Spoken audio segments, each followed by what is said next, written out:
अस्सलाम वालेकुम वरहमतुल्लाहि वबरकातुहू। कितने प्यारे प्यारे छोटे छोटे और ख़ूबसूरत बर्तन हैं ना।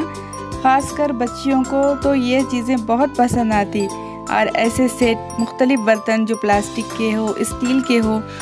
तो अब हमारी बेटी की भी नज़र इस सेट पर पड़ गई, तो झट से फरमाइश करने लगी कि मम्मा हमको भी ले दो ना ये सेट।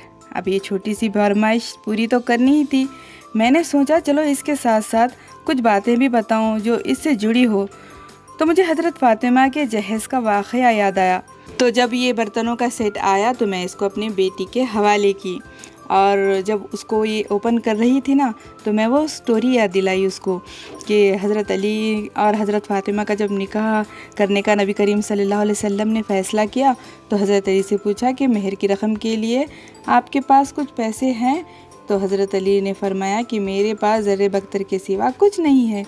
तो नबी करीम ने वो ज़र्रे बख्तर को फ़रोख्त करवाया जो 400 दरहम में फ़रोख्त हुई। तो 200 दरहम आपने मेहर की रकम के तौर पर अदा किए, और वो जो 200 दरहम थे हज़रत अली के ही थे, नबी करीम के नहीं थे। तो वो 200 दरहम से हज़रत अली को एक पलंग यानी कि एक चारपाई और पकाने के कुछ सामान, चक्की, चटाई, घड़ा, प्याला, ये चीज़ें लेकर दिए ताकि हज़रत फ़ातिमा रज़ी अल्लाह ताला अन्हा जब रुख़्सत होकर जाएं तो उनको किसी चीज़ की कमी, किसी चीज़ की ज़रूरत महसूस ना हो। जहेज़ के नाम पर नबी करीम सल्लल्लाहु अलैहि वसल्लम ने अपने बेटी को ख़ुद के पैसों से कुछ नहीं दिया।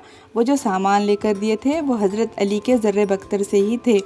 तो ये छोटी छोटी बातें हैं जो हमको अभी से हमारे बच्चियों के जहन में बिठाना चाहिए, ताकि वो कभी किसी से कोई बातचीत करे तो वो इनको मालूमात हो, वो दूसरों तक ये मालूमात पहुंचा सके।